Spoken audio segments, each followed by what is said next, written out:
네, 안녕하세요. 역사를 너무 좋아해서 역사의 길로 나아가고자 하는 아저씨인 저는 진사로라고 합니다. 얼마 전 2025학년도 수학능력 시험이 끝났습니다. 제 주요 콘텐츠가 이제 수학능력 시험에 관련된 개념 강의 콘텐츠, 그리고 이제 수능 시험 및 고3 모의고사, 그 다음에 고1, 고2 시험하고, 그 다음에 한국사 능력 검정 시험에 대한 해설 강의 콘텐츠를 주로 이제 하고 있는데요. 이제 그래서 이번에는 2026학년도 수학능력 시험을 대비하는 한국사 맞춤형 개념 강의 컨텐츠를 또 시작했습니다. 자, 역시 목표는 3등급입니다. 자, 왜 3등급이냐면 이 한국사 시험의 경우에는 이제 수시 및 정시 입시에서 그렇게 반영되는 비율이 높지가 않아요. 일단 시험이 절대평가로서 40점 이상이 1등급, 35점 이상이 2등급, 30점 이상이 3등급이고, 이제 시험에 반영될 때도 등급 기준으로 최저학력 기준으로 반영이 됩니다. 이제 대부분은 반영이 안 되는 경우들이 많고, 이제 반영이 되는 경우에도 사실은 4등급이 거의 절대 다수예요. 그러니까 25점, 즉 반타작만 넘으면 되는데요.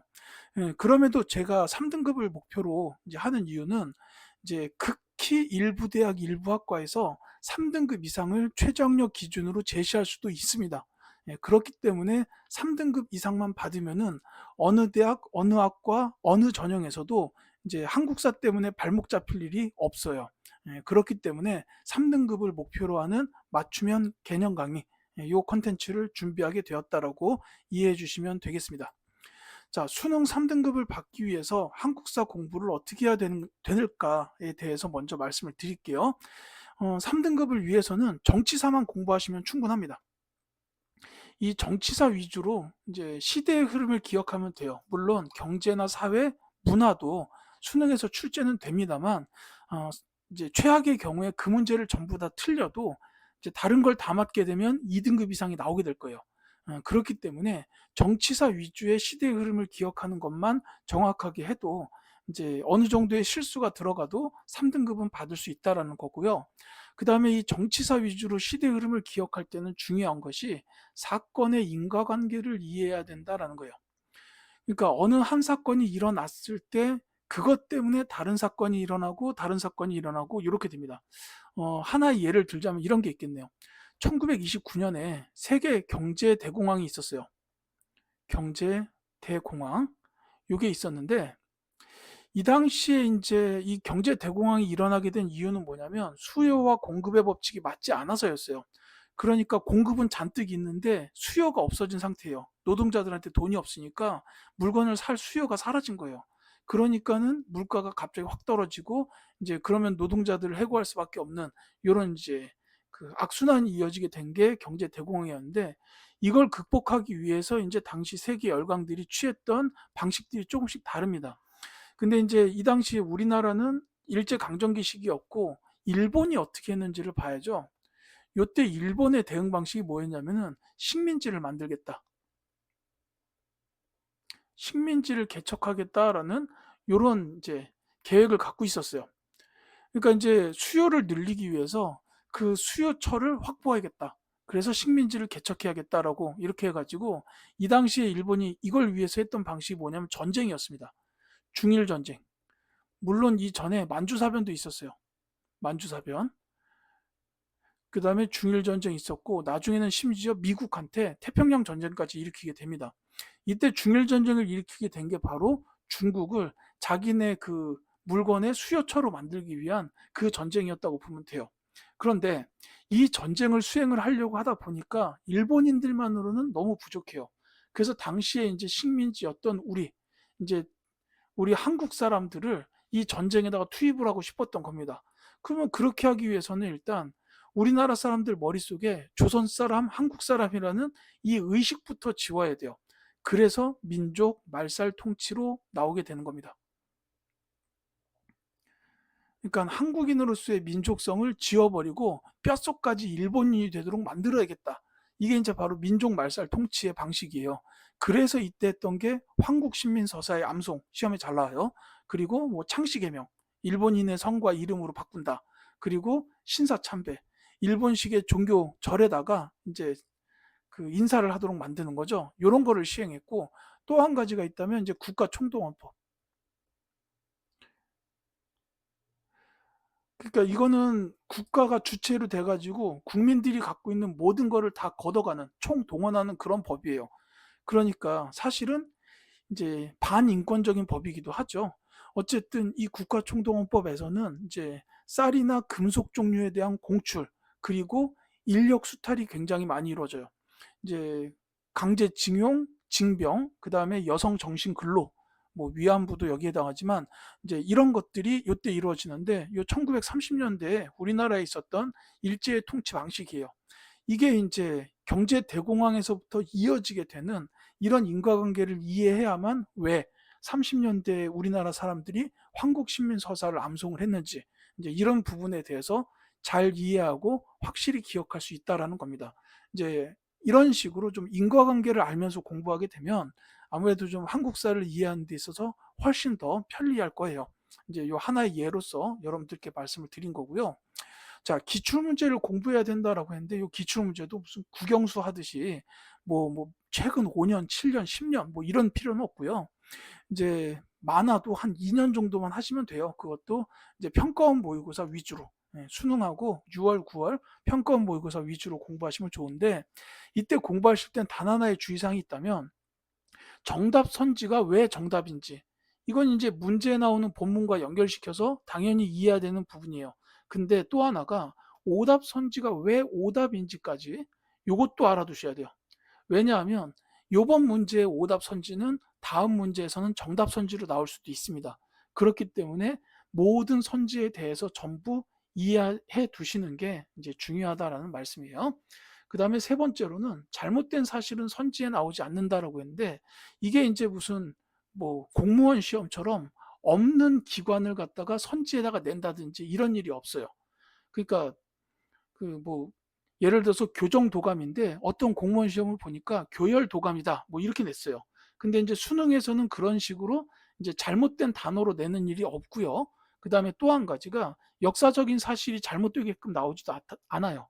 그러니까 뭐 이를테면 법흥왕이 대가야를 정벌했다, 이런 식으로 선지에 걸리지가 않습니다. 왜냐하면 법흥왕이 정벌한 나라는 금관가야고요. 대가야를 정벌한 왕은 그 뒤에 나오는 진흥왕이에요. 그러니까 진흥왕이 대가야를 정벌했다, 이런 식으로 나오지 않으면 이제 이런 식으로 나오게 된다는 겁니다. 그러니까 정확한 사실이 선지에 나오게 돼요. 물론 그게 보기에 문제에 주어진 상황하고 맞지 않을 수는 있지만 역사적으로 틀리는 일이 나오지는 않는다. 이렇게 알아두시면 되는데, 이게 왜 중요하냐면 문장이 복잡하게 나오더라도 그 문장 안에서 하나의 키워드만 정확히 기억나면 문제를 풀 수 있다는 뜻이에요. 그러니까 뭐 여기 진흥왕이 대가야를 정벌했다 이렇게 나왔는데, 진흥왕이 뭐였지? 몰라도 대가야를 정벌했다라면 이거 신라지 이렇게 알고 있으면 문제를 풀 수 있다는 뜻입니다. 이렇게 이해해 주시면 되겠고요. 그 다음에 이제 이 시간에는 수능 시험 한국사에 대한 전반적인 흐름을 전 범위에 걸쳐서 개괄적으로 살펴보는 시간을 함께 갖도록 할게요. 먼저 고대인데 선사시대부터 남북국 시대, 즉 통일신라와 발해가 있던 시대까지를 고대라고 말합니다. 이제 기원전부터 말씀을 드릴게요. 중요한 내용들만 써놨는데 자세한 사항은 본 수업 시간에 말씀을 드리겠습니다. 자, 구석기 때는 이제 이동 생활을 했죠. 이때는 아직까지 문명이 고도화되기 전이기 때문에 이 당시에 사람들은 사냥이나 이제 채집을 가지고 먹고 살게 됐었어요. 그러니까 한 지역에서 사냥 다 하고 채집 다 하면 먹을 게 없어지니까 이동 생활이 되는 거죠. 이제 뭐 대표적으로 뗀석기를 썼고 주먹도기 같은 유물이 있다, 이 정도 이해하시면 되겠고요. 신석기 시대의 사람들은 이제 농경을 시작했어요. 농사를 짓고 그 다음에 목축, 가축을 키우기 시작했습니다. 그러니까 이때는 더 이상 이동 생활을 할 필요가 없죠. 한 지역에 정착하는 생활이 시작이 됐고, 그러다 보니까 이제 농경을 위해서는 노동력이 좀 모여야 될 때가 있죠. 그래서 가족 단위, 시족 단위를 거쳐서 부족 단위 생활을 하게 됐다, 이렇게 이해해 주시면 되겠어요. 이제 이건 정착 생활하고도 관련이 있죠.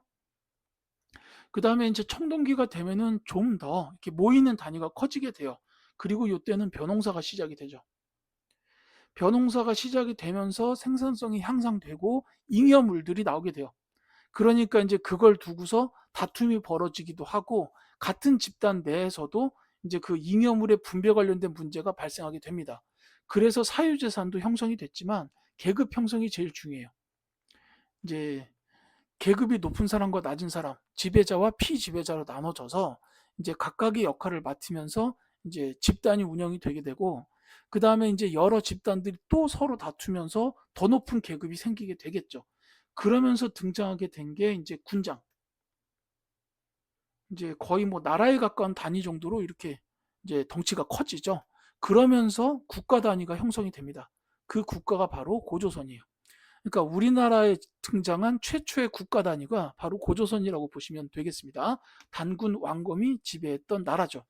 그리고 이 고조선이 이제 운영이 되다가 이제 청동기도 철기 시대로 넘어가게 되는데, 이때 이제 고조선이 단군조선이었다가 위만조선으로 바뀌고, 그 위만조선이 중국 한나라로부터 멸망을 당하고, 그 이후에 그 옛 고조선 지역에서 여러 나라가 탄생하게 되는데, 이 철기 문화를 기반으로 해서 탄생했던 여러 나라들이 여기 있죠.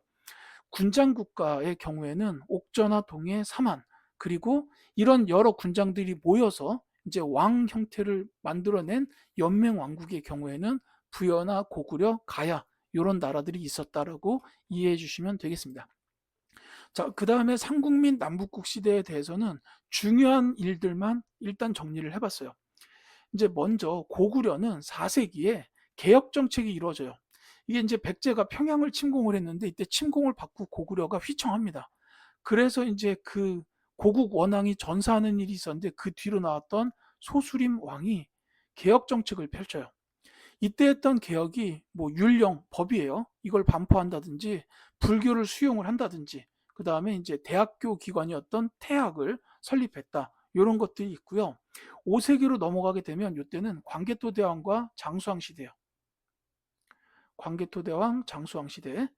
이때는 요 외, 신라에 침입했던 외를 신라의 도움 요청을 받고 격퇴를 했던 일이 있었고, 그 다음에 이제 평양으로 천도하기도 합니다. 이게 장수왕의 남진 정책하고 관련이 있죠. 그래서 한강 유역을 차지하기도 했었어요. 그 다음에 이제 7세기 들어서는 이제 중국 수나라로부터 침략을 받게 되는데, 그게 살수대첩이에요. 그리고 당나라로부터 침략을 받은 건 여기 써놓지는 않았지만 안시성 전투가 있어요. 이런 전투에서 연달아서 승리를 거두지만 결국 이제 신라와 당의 연합, 나당 연합군에 의해서 고구려는 668년에 멸망하게 됩니다. 자, 백제의 경우에는 4세기 근초고왕 시대가 전성기예요. 요 근초고왕 시기에 이제 고구려 영토였던 평양을 침공을 해서 영토를 굉장히 많이 넓히게 됩니다. 그리고 이때 고구려의 고국 원왕을 전사시켰다라는 거였죠.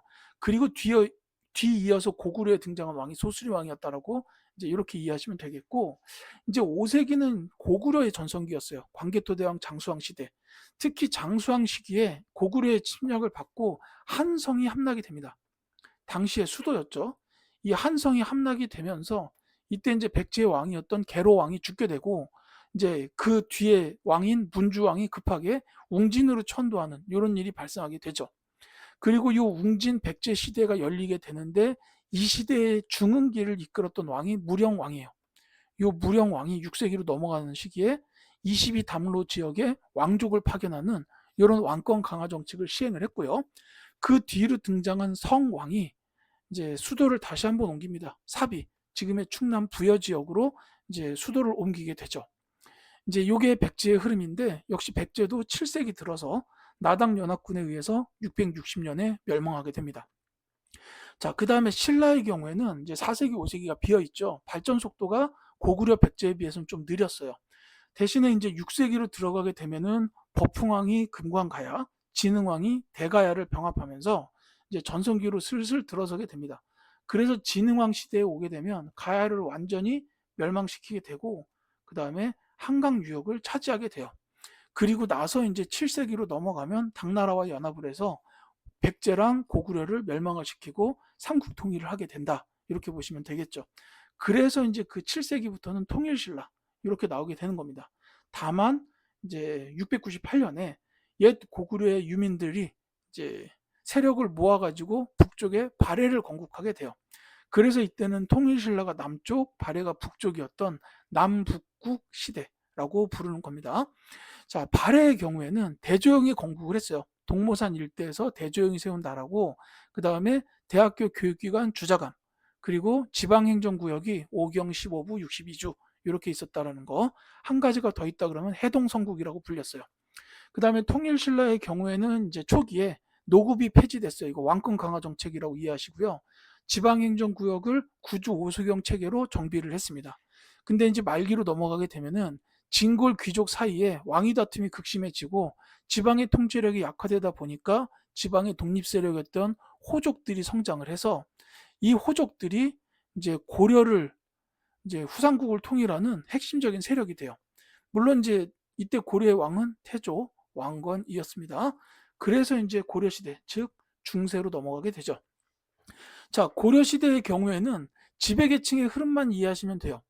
그러니까 이제 호족이 처음에 지배계층이었죠. 이제 고려를 건국한 핵심 세력. 그리고 그 줄 중에서 일부는 도태되고 일부는 남아서 세력을 좀 더 키워서 문벌이 돼요. 다만 요 문벌이 점점점 세력이 커지다 보니까 이제 좀 사실 썩어 들어가기 시작합니다. 그걸 우리가 보통 문벌 사회의 동요 이렇게 얘기하는데 그 동요에 의해서 상징적인 사건들이 이자겸의 난이나 묘청의 서경천도 운동 같은 게 일어나요. 근데 요런 일들에 의해서도 문벌이 개선이 되지 않습니다. 그러니까 나중에 무신이 정변을 일으켜서 세상을 한 방에 뒤집어요. 그게 바로 무신 정변이고 이때부터 무신들이 약 100년간 집권하는 시기로 이어집니다. 그랬다가 이 시기 중간에 이 몽골이 쳐들어와서 이제 이 고려 정부가 수도를 강화도로 옮기고 30년 가까이 항쟁을 하다가 결국은 이제 패배를 인정하고 이제 이 몽골과 화친을 맺게 돼요. 그래서 그때부터 이제 이 몽골, 즉 원나라의 간섭 시대가 들어오게 돼요. 그러면서 이 원간섭기에 그 성장했던 세력이 친원파 귀족이었던 권문세족입니다. 그래서 이 권문세족들이 정권을 잡고 이제 고려를 운영하게 되는데 이제 이 이후에 이 원나라로부터의 영향력에서 벗어나고 싶어하는 왕이 나와요. 그분이 바로 공민왕입니다. 그러니까 원의 영향력을 벗어나서 고려의 독자적인 나라를 이끌고 싶다라고 이렇게 이제 생각을 했던 분인데 이제 이 공민왕이 나오면서 이 권문세족들을 견제하기 위해 신진사대부를 등용하게 되고요. 이 신진사대부들은 공민왕이 돌아가신 뒤에도 꾸준히 성장해서 나중에 조선을 건국하는 핵심 세력이 됩니다. 이렇게 이해하시면 되겠고 그 외에는 이제 고려는 외침도 굉장히 많았어요. 이제 10세기랑 11세기에 거란 세 번에 걸쳐서 침입을 하죠. 그 다음에 12세기에는 여진, 13세기에는 몽골, 그리고 14세기에는 홍건적과 왜구의 침입을 받게 됩니다. 그리고 이제 시험 때문에 말씀드리게 될 때 기억하셔야 되는 왕은 총 4분 정도예요. 태조 왕건, 그리고 이제 그 과거제하고 노비안건법을 도입했던 광종, 최승로의 시무 28조를 받아들여서 12목의 지방간을 파견했던 성종, 그 다음에 원나라의 간섭을 벗어나고자 노력해서 반원 정책을 펼치고 전민 변정도감을 운영했던 왕, 바로 공민왕까지 이렇게 네 분이 중요하고요. 그 다음에 이제 사건들로 봤을 때는 뭐 귀주대첩은 이제 거란의 3차 침입 때 있었던 강감찬 장군의 전쟁이죠. 그리고 요 위화도 회군은 이제 고려가 본격적으로 몰락하는 계기가 되는 이성계의 그 정변 같은 걸로 보시면 되겠습니다. 어쨌든 요 위화도 회군을 통해서 이제 이성계가 신진사대와 손을 잡고 조선의 건국으로 나아가게 되죠. 자, 조선 건국부터 개항까지가 근세인데요. 요때도 이제 정치 운영 세력들의 흐름을 이해하시면 보기가 조금 더 편할 거예요. 이 개혁파는 신진 사대부 중에서 정도전 계열의 사대부들이에요. 조선 건국의 핵심 세력이었고 그 다음에 이제 온건파 사대부들은 조선 건국에 참여하진 않았어요. 이분들은 정몽주 계열인데 나중에 지방에서 세력을 키우다가 사림이 돼가지고 이제 16세기 이후에 이제 정치 운영의 핵심 세력이 됩니다. 이 개혁파 사대부 중에서는 이제 나중에 세조의 개유정난 이후로 이제 그때의 공신들 위주로 훈구 세력으로 분화하고 이들이 이제 지배를 하다가 16세기 들어서는 살인들로 이렇게 이제 지배 세력이 바뀌게 돼요. 중간에 사화 같은 것도 있었고요. 근데 이 살인들이 이제 붕당, 이제 당이 나눠지게 됩니다. 그래서 이제 붕당 정치가 이루어졌다가 예송이나 환국을 거치면서 이 붕당들끼리 서로 대립 반목하는 상황이 이어져요. 그래서 이제 18세기 들어가는 영조, 정조 왕들은 이제 이 붕당의 폐해를 없애고자 탕평 정치를 실행을 하게 되고, 그 다음에 이제 정조가 돌아가시면서 19세기가 되는데, 이때 이제 나이 어린 순조가 즉위를 하다 보니까 외척 세력들이 정권을 잡고 휘두르게 되는 게 바로 세도 정치입니다. 이런 흐름으로 이어진다라고 보시면 되겠고요. 이제 왕으로서 시험에서 기억하셔야 되는 분들은 뭐 태조 이성계 외에는 이제 업적이 워낙 많죠. 세종대왕. 이제 뭐 훈민정음도 있고 사군 육진도 있고 뭐 장영실 같은 분을 등용해서 과학기술을 발전시켰다. 내지는 뭐 일본과 교역을 이제 했다. 뭐 이런 것들도 있고요. 그 다음에 이제 경국대전을 반포하신 성종 이런 분도 계시고, 그 다음에 이제 그 임진왜란 병자호란과 관련된 게 이제 선조랑 인조죠. 그 외에는 이제 숙종 같은 분은 황국 정쟁의 핵심적인 왕이었고, 그 다음에 이제 시험에서 업적으로 등장하시는 분은 영조, 정조, 탕평 정치하신 분들이라고 말씀을 드렸죠. 자세한 거는 본 수업 때 말씀드릴게요. 자, 그 다음에 주요 사건으로서는 일단 전쟁으로 임진왜란과 병자호란이 있었고, 그 다음에 후기에 요 세도 정치 관련된 폐단에 의해서 나왔던 민중 봉기 사건이 홍경래의 난과 임술롱민 봉기 같은 게 있습니다. 예, 이런 것들 흐름만 봐두시면 되겠고요. 자, 개항기로 넘어오게 되면은 이때는 이제 사건들이 굉장히 많죠. 이것들은 이제 뭐 이 자리에서 말씀드리기는 어렵고, 이제 어떤 사건이 일어나고 그 뒤에 뭐가 이어졌다 이런 거 보시면 되겠어요. 흥선대원군이 집권하던 시기에 이제 뭐 제너럴 셔머너 사건이 있었는데 요거는 신미양요로 이어지고, 그 다음에 여기 써놓지는 않았지만 병인 박해 때문에 병인 양요가 일어났어요. 그 요런 두 가지 사건 때문에 척화 비가 건립이 됐다. 뭐 이렇게 되고, 그 다음에 이제 1870년대 들어오게 되면 이제 운요 사건이 벌어지면서 강화도 조약으로 이어지게 되고 조선의 문호가 개방이 됩니다. 그러면서 이제 조미소 통상조약 맺어지고, 그런 것들에 반대하면서 신직군대에 의해서 차별받았던 구식 군인들이 이모군란을 일으켰고, 그 결과가 조청상민 수륙무역 장정, 뭐 그렇고, 이제 뭐 갑신정변 같은 것도 중요하죠. 이제 우정총국 축하연 때 일으켰던 정변, 한성조약으로 이어지고요. 1890년대 들어오게 되면은 이제 근대적 민중운동으로서 동학농민운동이 있었고, 이제 여기에서 나왔던 개혁안들이 이 뒤에 나오는 갑오개혁에 반영이 된다든지 뭐 이런 내용들로 이어집니다. 그 다음에 이제 이 을사늑약은 우리나라가 일본에게 그 외교권을 박탈당하는 그런 조약이죠. 이것 때문에 헤이그의 특사가 파견되고 고종이 강제 퇴위되는 일로 이어집니다. 이 관련된 내용 역시 그 본 수업 때 자세히 말씀드릴게요. 국채보상운동은 시험에 나올 가능성이 매우 높은 부분입니다.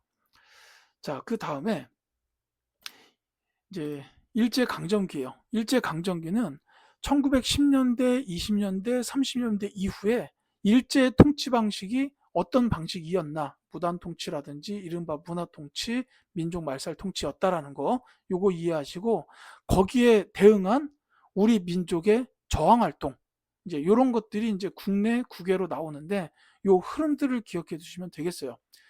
역시 자세한 내용들은 본 수업 때 말씀드리도록 하겠습니다. 그 무단 통치라는 거는 그 이제 뭐 이렇게 때리고 단죄한다 이런 뜻으로 이해하시면 되죠. 요거에 반발해서 발생한 게 3.1 운동이고, 요것 때문에 임시정부 수립되고 이른바 문화통치로 이어졌다. 이렇게 이해하시면 되겠고요. 그 다음에 이제 60만세 운동과 광주학생 항일운동, 요 운동 사이에서 신간회가 창립이 됐다라는 것도 이제 요 흐름 중요합니다. 국외에서 이제 뭐 본격적인 무장 투쟁 활동 이런 것들도 다 기억해 두시면 되겠고, 요 의열단의 경우에는 국내 국외 할 거 없이 활동했었어요. 그리고 이제 이봉창, 윤봉길 의사 요 의거 활동은 한인 애국단과 관련이 있고요. 그 다음에 한국광복군, 한인애국단 요 두 단체는 전부 다 대한민국 임시정부에서 설립한 단체예요. 임시정부 산하의 부대, 그리고 임시정부의 김구 선생이 설립한 단체, 뭐 이렇게만 봐두시면 되겠습니다. 국가총동원법은 제가 아까 처음에 예로서 말씀드리면서 이제 얘기를 했죠. 이제 이 자세한 흐름 역시 본 수업 때 말씀드릴게요. 자, 현대 대한민국의 경우에는 맨 먼저 광복에서부터 정부 수립까지 이게 정확하게 3년이에요. 요 기간에 있었던 사건들을 제가 시간 순으로 써놨는데 요 흐름들을 이해하시면 좋습니다. 이쪽에서 한 문제가 출제가 될 거예요. 그리고 그 외에는 각 대통령의 정부, 이승만 정부랑 박정희 정부, 전두환 정부, 노태우 정부, 김영삼 정부, 김대중 정부, 각 정부에서 나왔던 일들, 그리고 이제 특히 6.25 전쟁 같은 거는 좀 봐두실 필요가 있겠죠. 그리고 이제 박정희 정부의 경우에는 경제 관련된 업적하고, 그 다음에 이제 남북 통일 관련된 최초의 7.4 남북 공동성명, 이런 거 이제 자주 출제되고 있고, 전두환 정부 관련된 부분은 민주화 운동이 많이 나왔어요. 5.18 민주화 운동이나 6월 민주항쟁 이런 부분들이 나왔고, 이제 노태우 정부 그리고 김대중 정부의 경우에는 이제 남북 간 화해협력 통일 관련된 정책들 이런 부분들이 있었고, 그 다음에 이제 김영삼 정부에서는 경제 관련해서 금융실명제를 실시했다든가 아니면은 경제협력개발기구 OECD에 가입했다. 뭐 이런 것들이 이제 좀 눈여겨봐둬야 될 부분이에요. 역시 자세한 사항은 제가 본 수업 때 말씀을 드리도록 하겠습니다. 지금 이제 이 시간에는 그 수능 3등급을 위한 맞춤형 개념 강의에 대해서 소개를 드렸고, 그 다음에 이제 전 범위에 대한 그냥 전반적인 흐름만을 말씀을 드렸어요. 이제 다음 시간부터 선사시대 시작하면서 이제 각 시대에 대한 중요한 내용들을 이제 정확하게 다 말씀드리는 시간을 갖도록 하겠습니다. 지금까지 이 강의를 들어주신 학생 여러분들께 진심으로 감사드립니다. 다음 시간부터 본 수업을 통해서 여러분들을 찾아뵙도록 하겠습니다. 감사합니다.